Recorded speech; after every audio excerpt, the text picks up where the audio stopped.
Jake Morrison sat in the corner of Murphy's bar, staring at the empty glass in front of him. The bar was full of aliens from different worlds, all talking about their successful trades and business deals. Jake felt like an outsider in his own. Galaxy. 6 months ago, Jake had owned Morrison Transport, a small shipping company that moved cargo between Earth and the nearby colonies. It wasn't much, but it paid the bills and gave him hope for the future. Then the Zentarians came with their massive ships and cheap prices. Within 3 months, Jake lost every contract he had. Within 6 months, he lost everything else too. His wife left him when the bank took their house. His 3 ships were sold to pay debts. Now Jake had exactly 400 credits to his name and nowhere to go. At 34 years old, he felt like his life was over before it really began. Pete Collins slid into the seat across from him. Pete was Jake's oldest friend, going back to their days in the Earth Navy. Unlike Jake, Pete had adapted to the new galactic economy. He bought an old alien cargo hauler and modified it himself. Pete made a decent living running supplies to mining stations and research outposts. "You look terrible," Pete said, ordering 2 beers from the alien bartender. "Thanks for the honesty," Jake replied. "Really makes me feel better." Pete pushed one of the beers toward Jake. "I heard about the divorce papers. I'm sorry, man." Jake shrugged. Lisa was right to leave. I couldn't provide for her anymore. Hell, I can't even provide for myself. So what's the plan? Plan? Jake laughed bitterly. The plan is to find the cheapest transport off Earth and start over somewhere else. Maybe find work as a ship mechanic on some backwater station. Pete leaned forward. Actually, I might have something better. You know about the consortium auction tomorrow? Jake nodded. The Galactic Trade Consortium held monthly auctions of abandoned properties and salvage rights. Most of the good stuff went to big corporations or wealthy alien traders. Humans rarely had enough money to compete. There's something interesting in tomorrow's lot, Pete continued. An old mining platform in the asteroid belt. Been abandoned for 300 years. The starting bid is only 200 credits. There's got to be a catch, Jake said. Why? Is it so cheap? Because it's listed as completely stripped. No equipment, no valuable metals, just an empty shell. The listing says it's not even worth the scrap metal. Jake took a long drink of his beer. So why are you telling me about it? Because you need a place to start over, and I've got a feeling about this one. The coordinates put it way out in Sector 7, past the main shipping lanes. Could be a good place to set up a small operation. Maybe salvage what's left and sell it piece by piece. Pete, I've got 400 credits. Even if I win the bid, I need money for supplies, fuel, everything else. I'll loan you what you need, Pete said. Consider it an investment in my friends. Future. Jake stared at his friend. Why would you do that? Because you saved my life in the Navy, remember?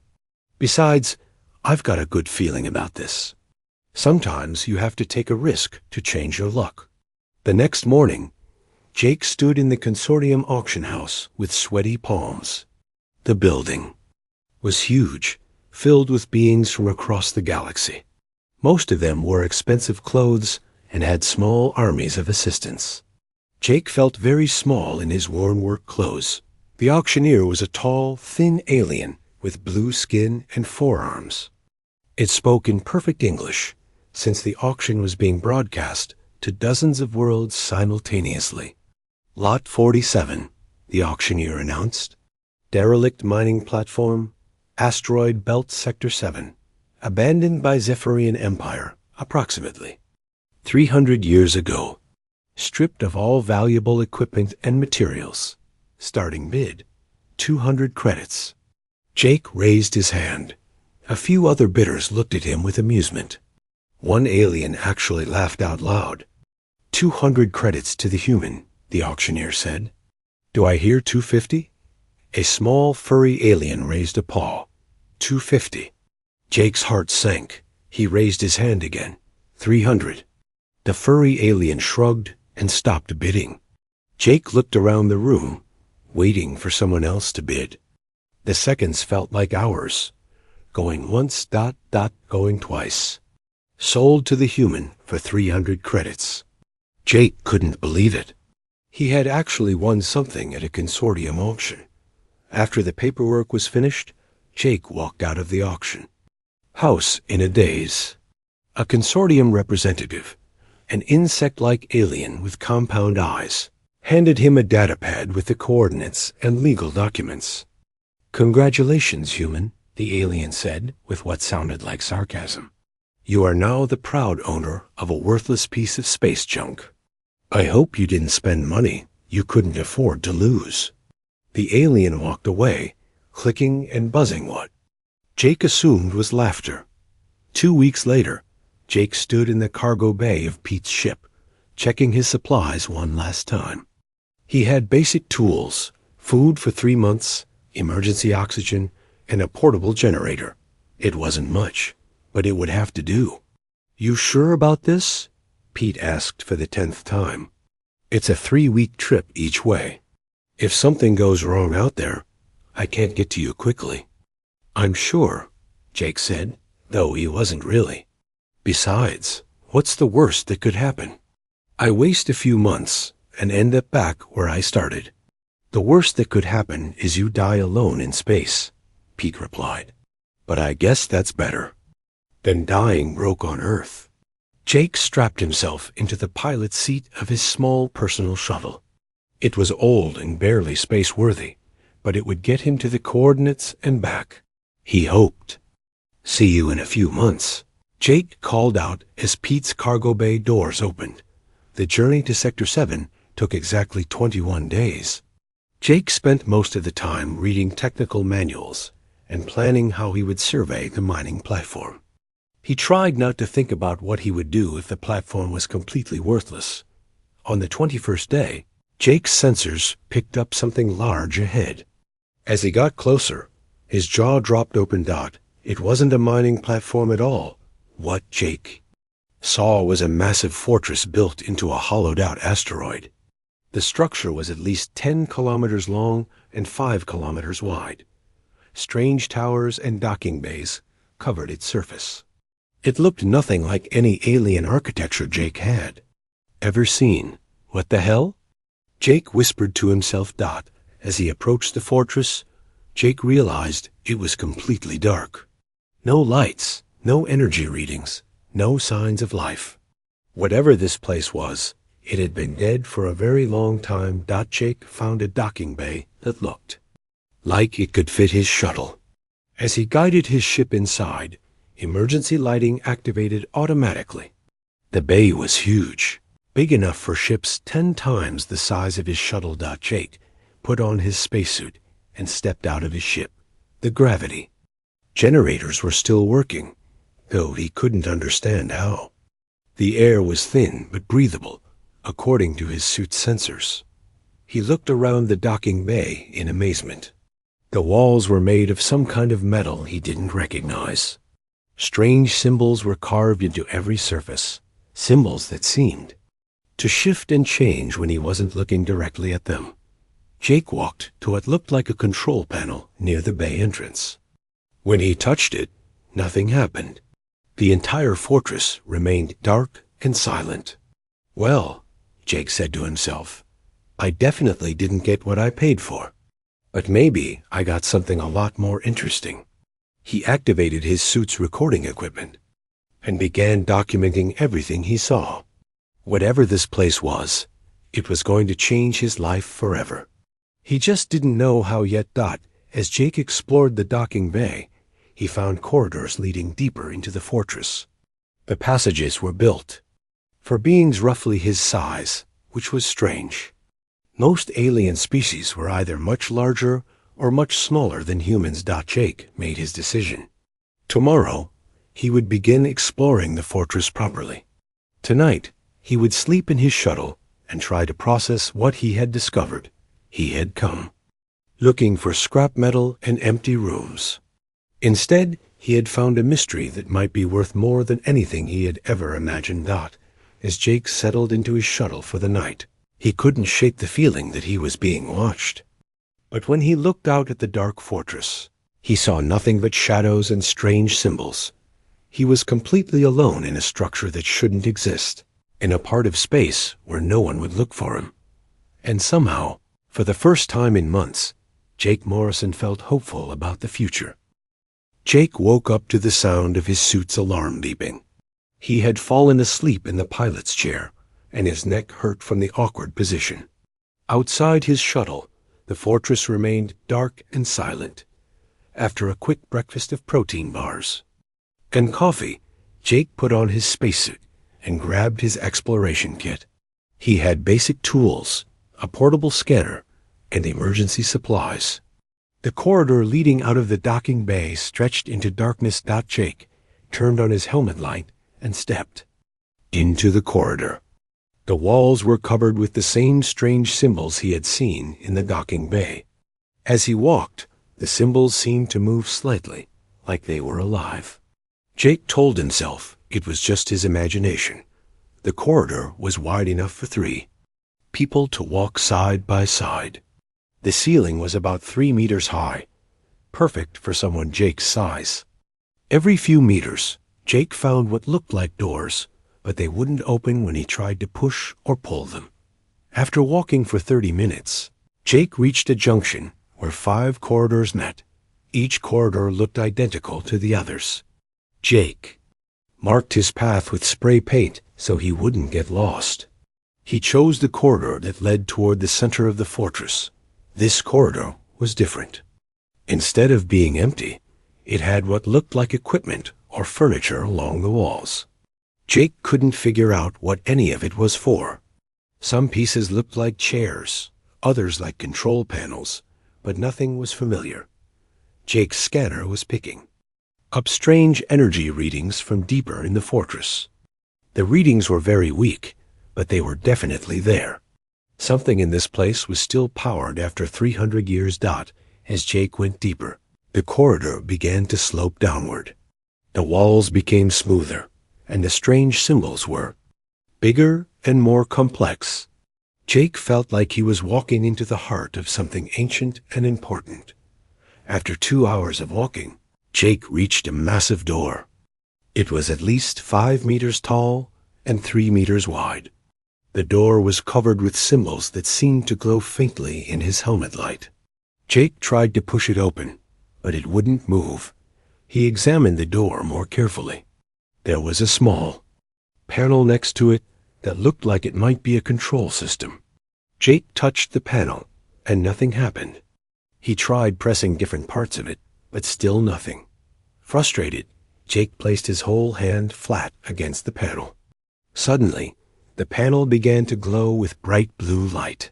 The massive door split in the middle and slid open with a deep, rumbling sound. Beyond the door was a chamber so large that Jake's helmet light couldn't reach the far walls. As he stepped inside, lights began turning on automatically. Row after row of lights activated, revealing a space that took Jake's breath away.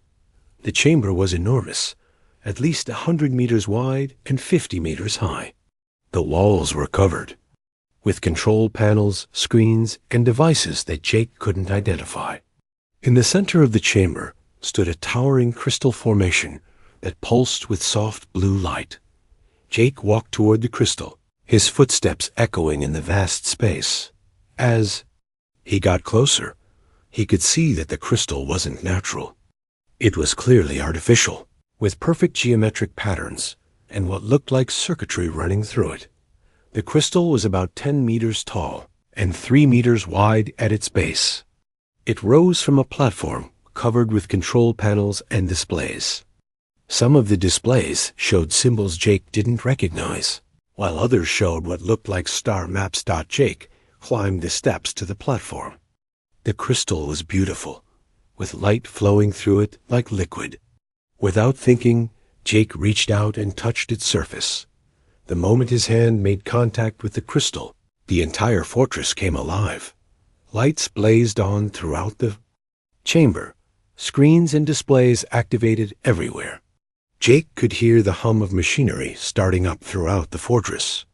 The air systems began working, and Jake could feel fresh air flowing through his suit's external sensors. Then a voice spoke, clear and strong, echoing through the chamber. "Welcome, descendant of Earth. I am Sentinel Prime, guardian of this fortress. I have been waiting for you." Jake stumbled backward, nearly falling off the platform. "Who's there? Where are you?" "I am here, in the crystal before you. I am an artificial intelligence created by your ancestors to guard this place until their children return to claim their heritage." Jake looked around the chamber, expecting to see someone. "My ancestors? What are you talking about? This fortress was built by aliens." "No, child of Earth. This fortress was built by humans. Not the humans of your time, but humans from Earth's distant past. They called themselves the First Wanderers, and they explored the galaxy long before your current civilization developed space travel." Jake's mind raced.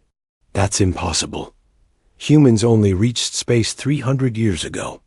"Your current civilization reached space 300 years ago," Sentinel Prime corrected. "But humanity is far older than your people remember. The first wanderers left Earth over 50,000 years ago, when your world was still recovering from an ice age." Holographic displays appeared around Jake, showing images of spaceships and star maps. The ships looked almost human, but far more advanced than anything Jake had ever seen. The first wanderers built an empire that spanned half the galaxy. Sentinel Prime continued. "They were explorers, scientists, and builders. They created wonders that your current civilization cannot imagine."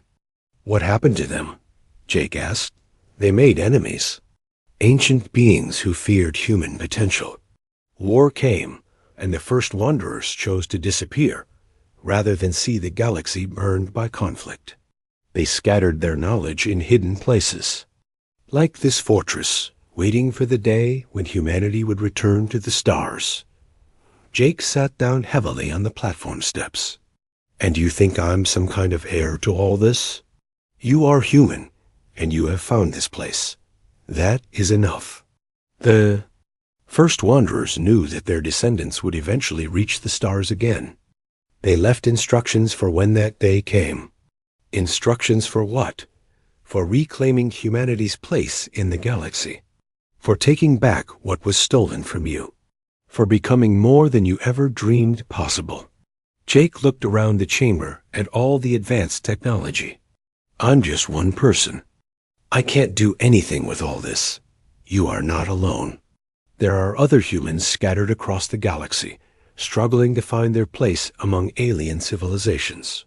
With the knowledge stored in this fortress, you can help them. You can help all of humanity." "What kind of knowledge?" Sentinel Prime's voice became excited. "Everything the first wanderers learned.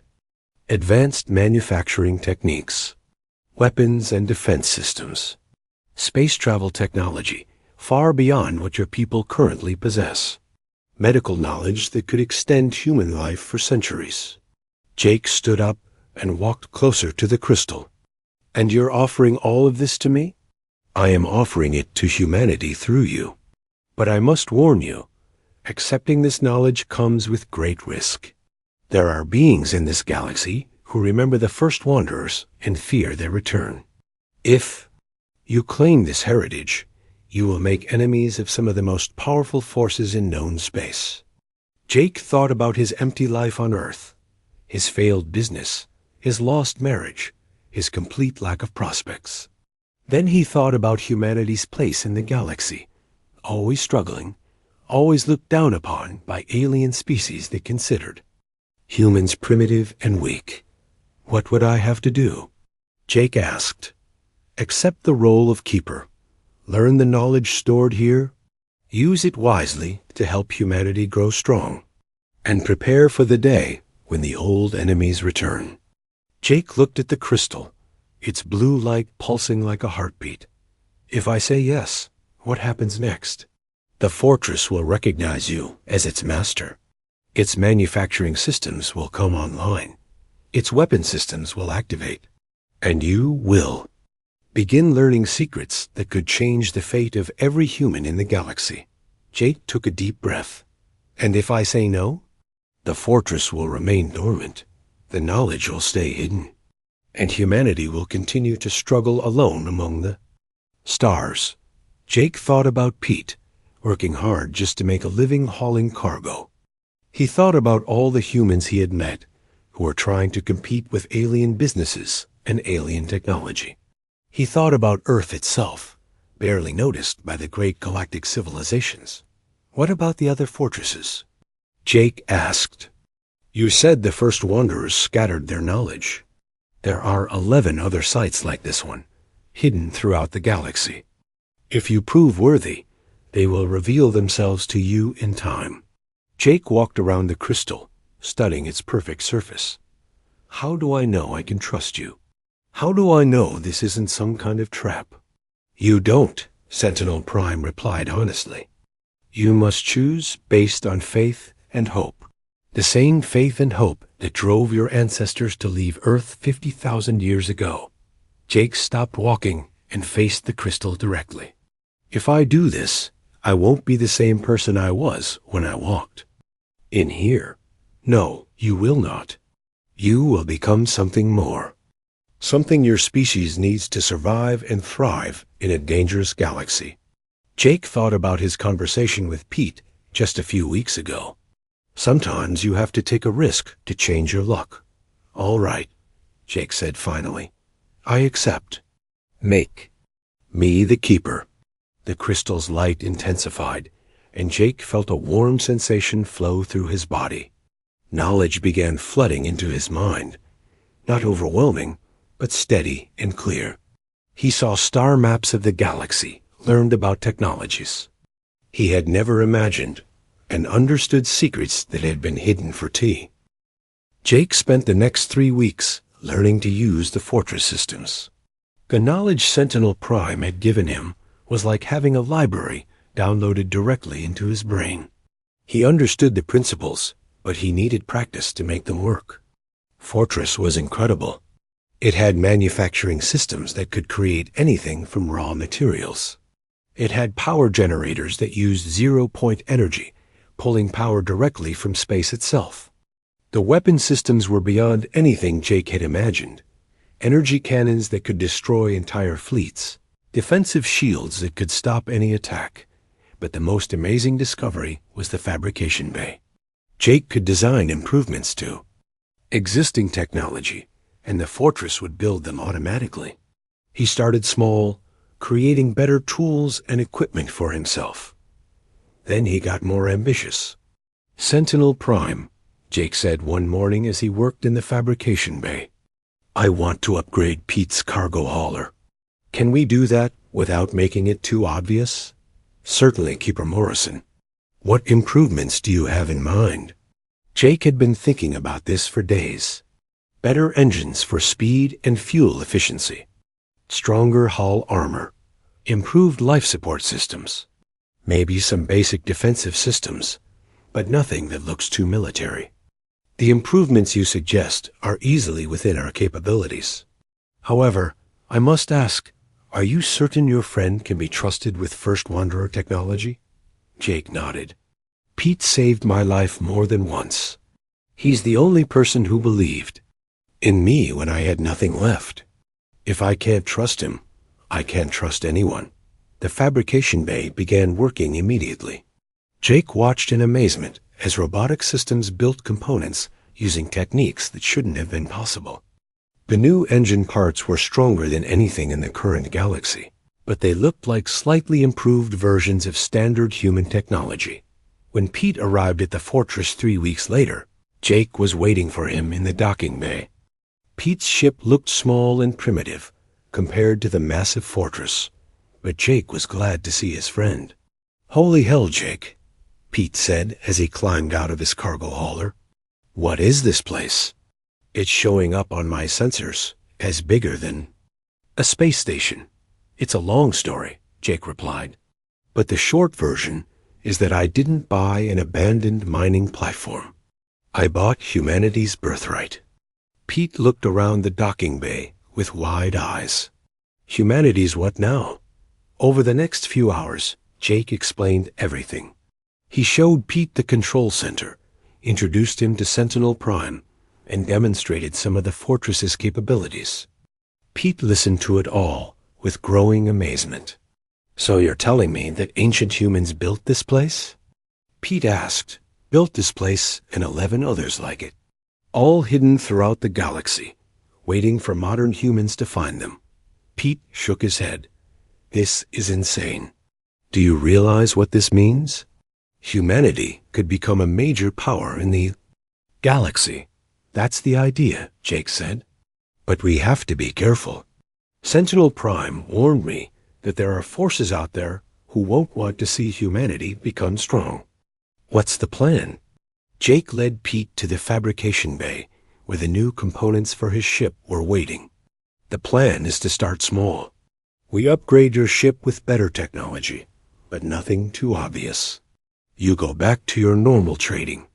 Runs, but now you're faster, more efficient, and more profitable. Pete examined the new engine components.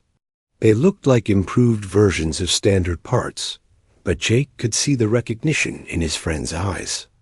Pete was a good engineer, and he could tell these parts were far beyond current technology. How much better are we talking about? Pete asked. Your ship will be about 3 times faster than it is now. Fuel efficiency will improve by 500%, and the new hull armor will stop anything short of military-grade weapons. Pete whistled. 3 times faster means I can do runs that used to take weeks in just a few days. The profit margins will be incredible. Exactly.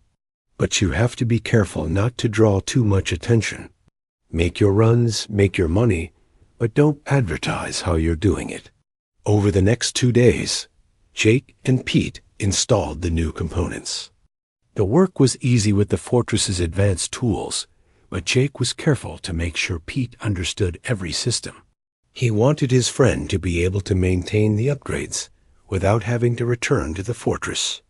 Jake, Pete said as they finished the last installation, I have to ask, why are you doing this? I mean, you could keep all this technology for yourself. Jake looked at his friend seriously. Because I learned something important when I was broke and desperate. Success doesn't mean anything if you achieve it alone. Besides, humanity needs to work together if we're going to survive what's coming. What's coming? I don't know yet. But Sentinel Prime warned me that there are enemies out there who remember the first wanderers. When they realize humanity is back, they're going to try to destroy us. Pete's expression became grim. Then we better make sure humanity is ready for them. After Pete left with his upgraded ship, Jake began planning his next moves. He needed to find more humans who could be trusted with the truth. People who were struggling in the galactic economy, who had the skills to use First Wanderer technology, and who would be loyal to humanity rather than just to profit. Jake spent weeks researching potential recruits. He used the fortress's communication systems to monitor galactic news and business reports.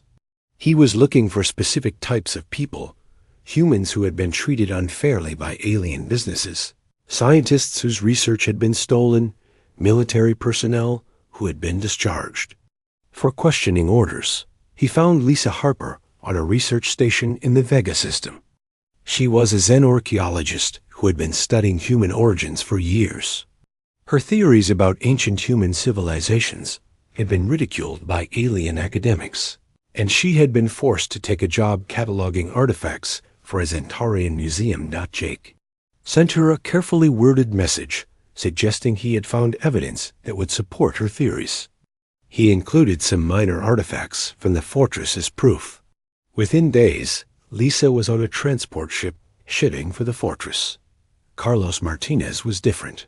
He was a weapons expert who had been discharged from Earth Defense for refusing to follow orders that would have gotten his squad killed.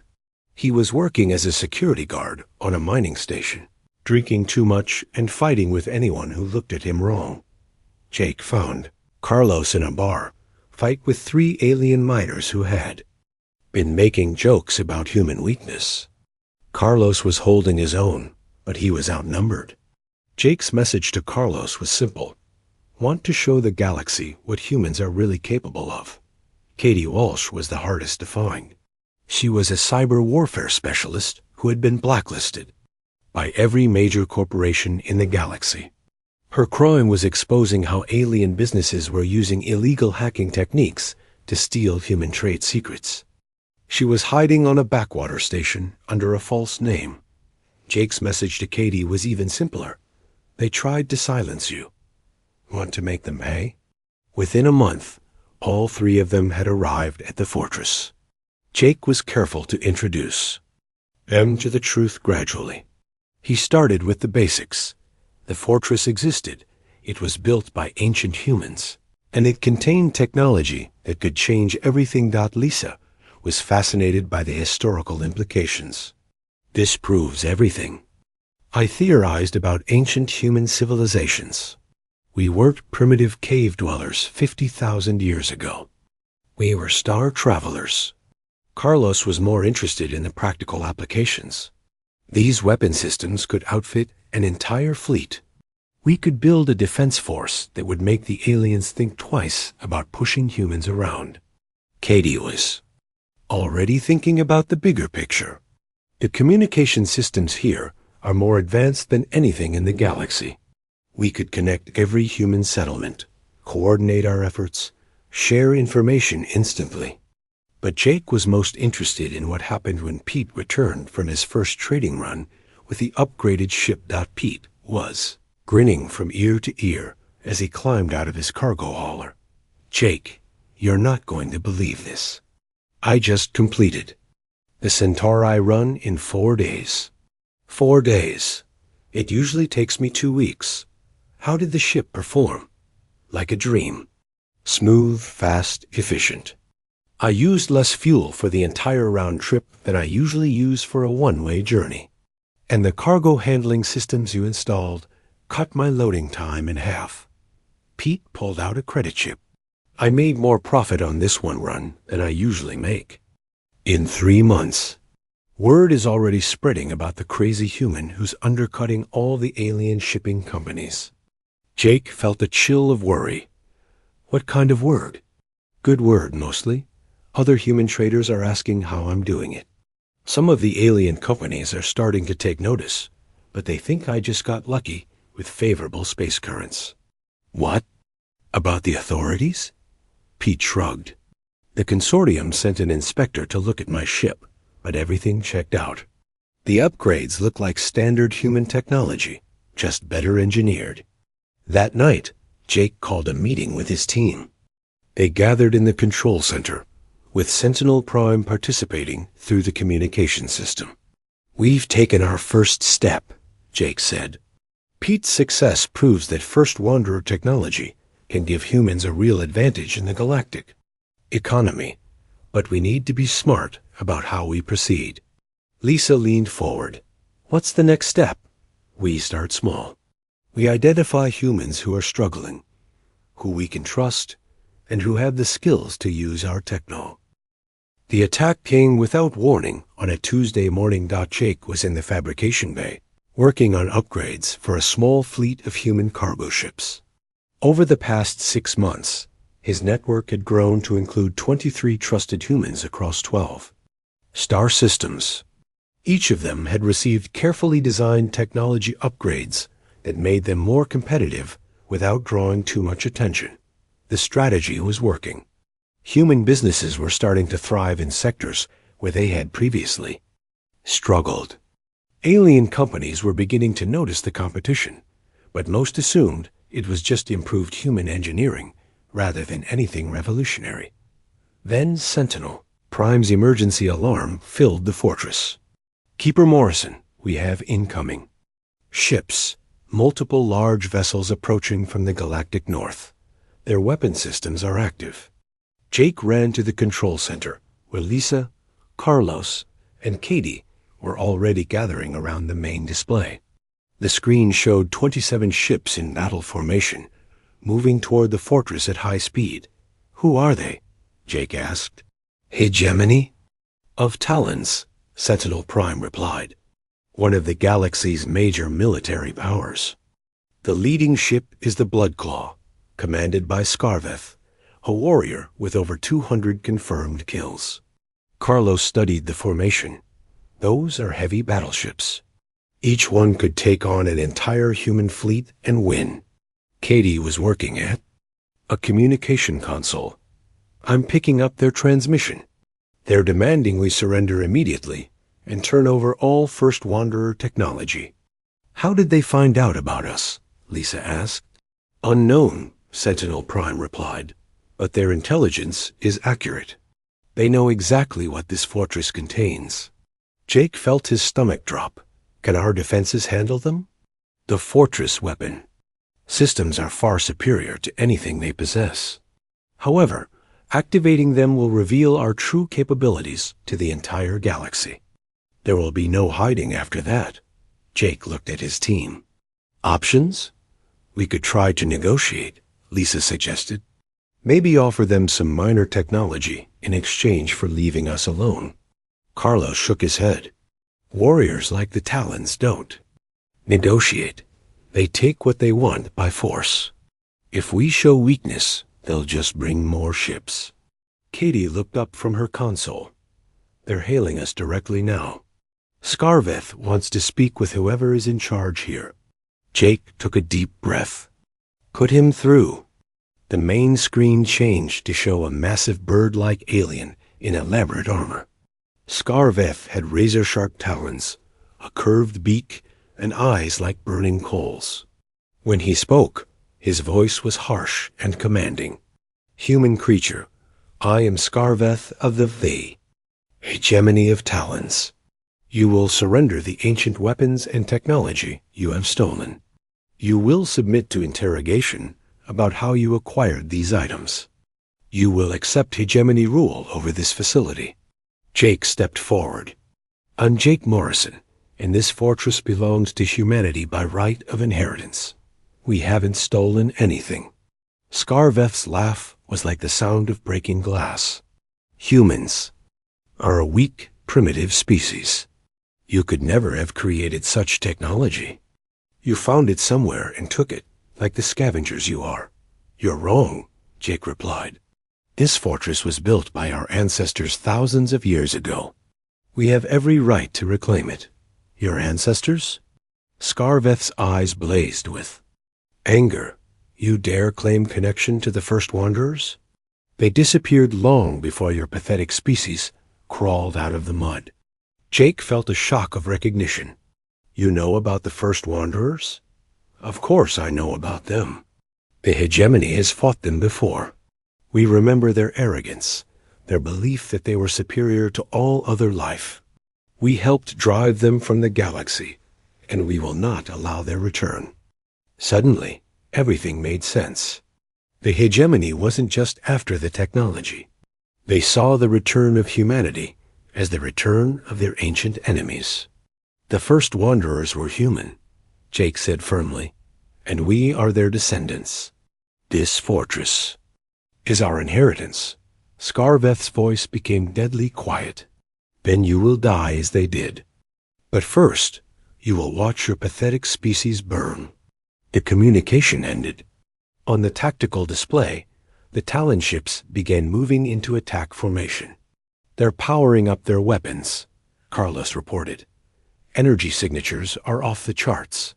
Jake looked at Sentinel Prime's control crystal. "If we fight back, how many will know about it?" "Every major power in the galaxy monitors this region of space.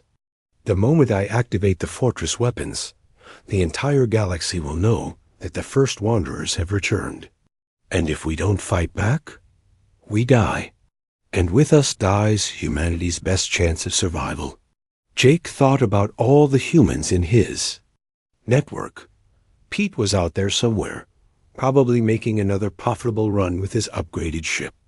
23 humans across 12 systems were counting on the technology Jake had given them. Beyond that, Billions of humans throughout the galaxy were struggling to survive in an economy dominated by alien powers. "Sentinel Prime," Jake said. "Quietly, activate all defensive systems." The fortress came alive around them. Energy flowed through conduits that had been dormant for millennia. Weapon platforms rose from hidden positions on the asteroid's surface. Shield generators hummed to life, creating a protective barrier around the entire structure. On the tactical display, the Talon ships opened fire.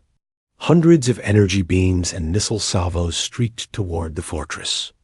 The weapons were powerful, enough to destroy planets, but they simply vanished when they hit the fortress shields. "Return fire," Jake ordered. The fortress weapons activated for the first time in 50,000 years. Beams of pure energy lanced out from hidden emplacements, striking the Talon ships with impossible precision. The first ship exploded instantly. The second and third followed within seconds. Scarveth's voice screamed across the communication channel. "Impossible!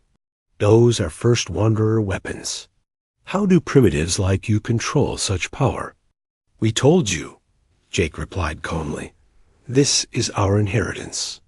The battle lasted exactly 4 minutes and 37 seconds. When it ended, 27 Talon warships had been reduced to expanding clouds of debris. Not a single shot had penetrated the fortress shields.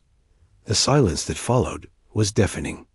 "Well," Katie said finally, "I guess the secret's out now." Sentinel Prime's voice filled the control room.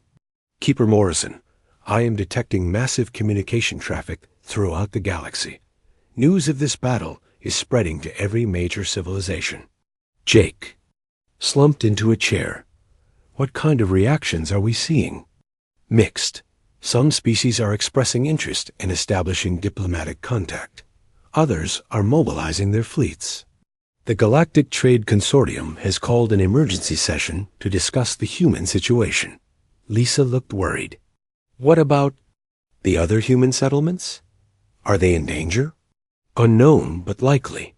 If the galaxy sees humanity as the return of the First Wanderers, many will view all humans as threats." Carlos was studying the tactical displays. "We need to contact our network immediately.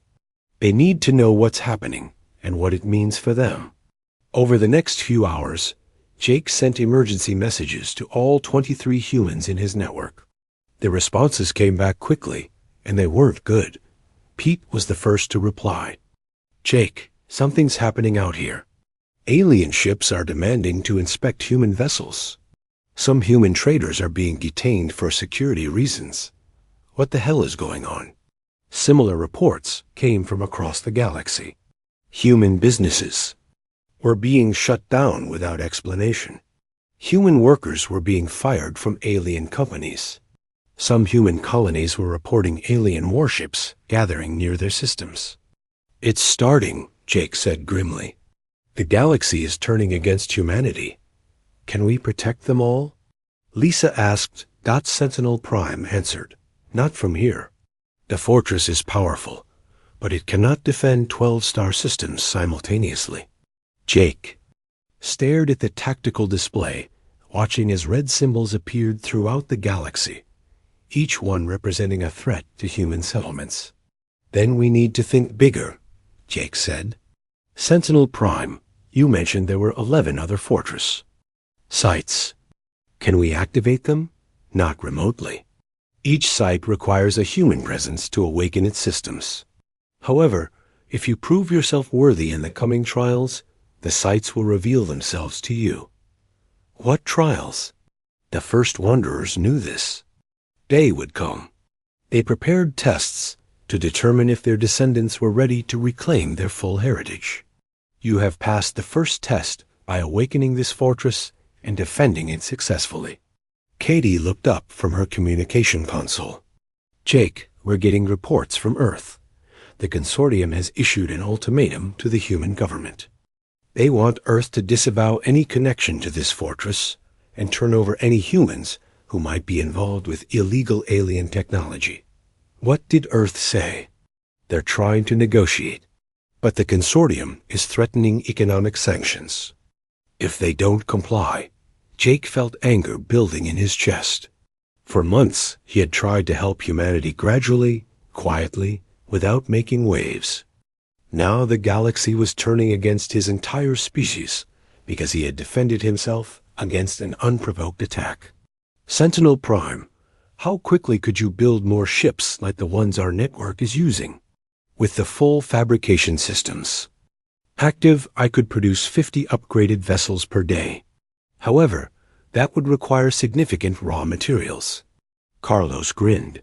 I think I know where we can get materials. That debris field outside used to be 27 Talon warships.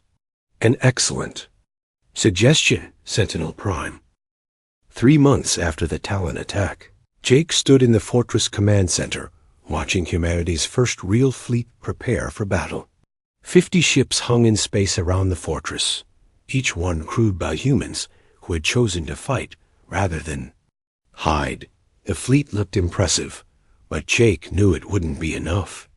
Intelligence reports suggested the Shadow Collective was massing a force of over 3,000 ships. Worse, these weren't ordinary warships.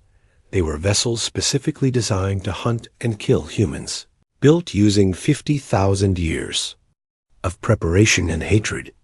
Keeper Morrison, Sentinel Prime announced, I am detecting massive energy signatures approaching from the galactic rim. The Shadow Collective fleet will arrive in approximately 6 hours. Jake nodded grimly. Any word from the other fortress sites? 2 sites have activated. Site 7 in the Rigel system awakened when Captain Susan Nilsson arrived with a group of human refugees. Site 3 in the Vega sector activated when Ryan Blake's colony came under attack from Centaurian forces. That was good news, but not good. Enough. Each fortress was powerful, but the Shadow Collective had planned for this. They would attack all human settlements simultaneously, spreading the fortress defenses too thin to be effective. Pete's voice crackled over the communication system. Jake, we're detecting movement in the outer sensor perimeter. Looks like scout ships probing our defenses. Jake activated the tactical display. Red dots were appearing throughout the system. Small, fast ships testing the fortress weapons and shield systems. The Shadow Collective was learning about human capabilities before committing their main force. All ships, this is Morrison, Jake announced to the fleet. Remember your training. Stay close to the fortress until the main attack begins. Our shields can protect you, but only if you're within range. Jake's team had grown over the past months. Besides the original 4, he now had experienced captains from across human space. Captain Susan Nelson had brought tactical expertise from her years fighting pirates. Ryan Blake contributed knowledge of colony defense systems. Dr. Greg Thompson had arrived with medical technology that could heal injuries in minutes rather than weeks. But the person who gave Jake the most hope was standing right beside him, Lisa.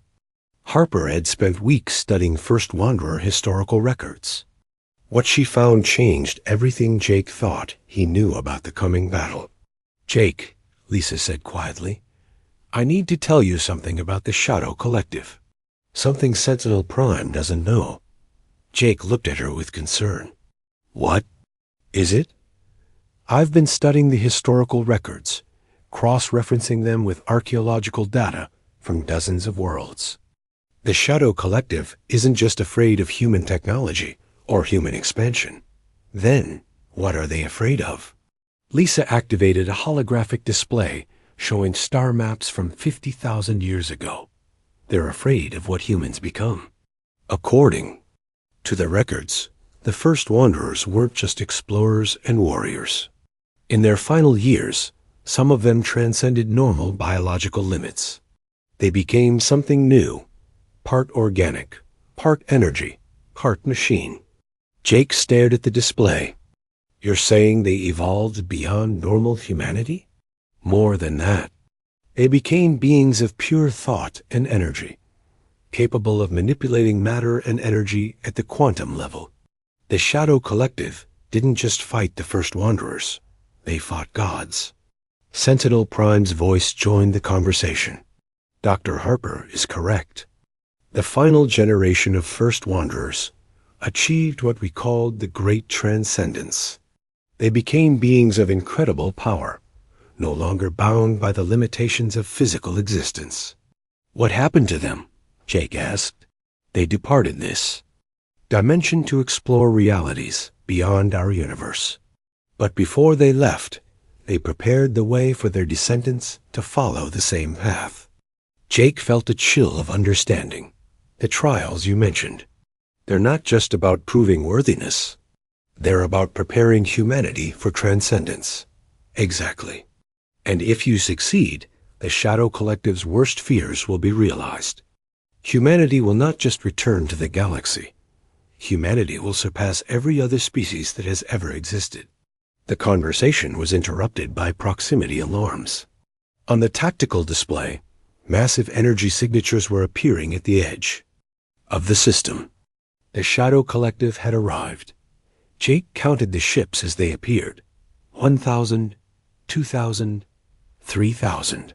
The numbers kept climbing until the display showed over 5,000 vessels arranged in perfect attack formations. My God, Pete whispered over the communication channel.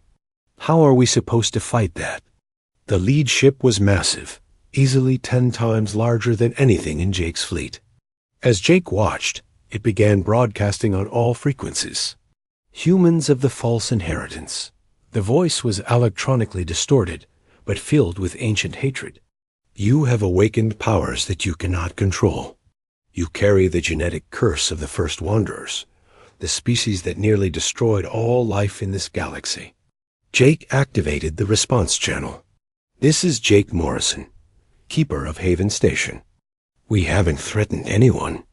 We've only defended ourselves. Defense? The alien voice laughed bitterly. Your ancestors called their conquest defense as well.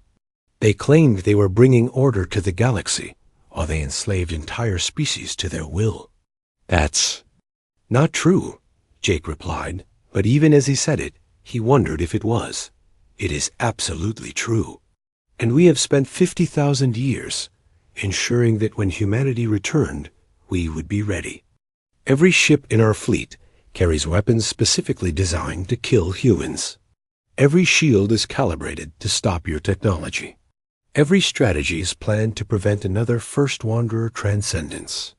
The Shadow Collective ships began moving forward in perfect formation. Jake could see now that they weren't just numerous. They were completely dedicated to the destruction of humanity. Sentinel Prime, Jake said urgently, how do we fight something like this? You don't fight them. Keeper Morrison, you transcend them. Before Jake could ask what that meant, the fortress began to change around him. The control crystal in the center of the room started pulsing with new patterns of light. Energy flowed through systems that Jake had never seen before. What's happening? Lisa asked. The final test, Sentinel Prime replied. The fortress is preparing for neural interface. If Keeper Morrison accepts the connection, he will gain direct control of all First Wanderer technology, but the process will change him permanently. Jake looked at the tactical display. The Shadow Collective fleet was accelerating toward the fortress. In minutes, they would be in weapon range. His 50 ships couldn't possibly stand against such overwhelming force. What kind of change? Jake asked. You will become what the first Wanderers became in their final evolution. Part human, part machine, part pure energy. You will gain abilities that transcend normal physical laws. But you will no longer be entirely human. Jake thought about all the humans counting on him. The crews of his 50 ships. The colonies under attack throughout the galaxy. The billions of humans on Earth who didn't even know this battle was happening. Will I still be me?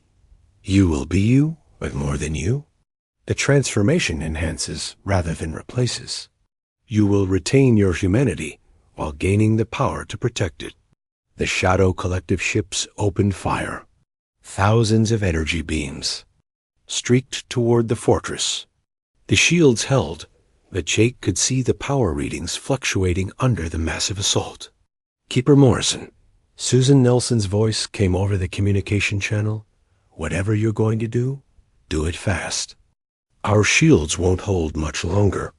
Jake walked to the control crystal and placed both hands on its surface. "I accept." The transformation was unlike anything Jake had ever experienced. Energy flowed through his body, rewriting his nervous system. At the quantum level, his consciousness expanded beyond his physical brain, connecting directly to every system in the fortress and beyond. Suddenly, Jake could feel every human ship in the fleet as if they were extensions of his own body. He could sense the two other activated fortresses across.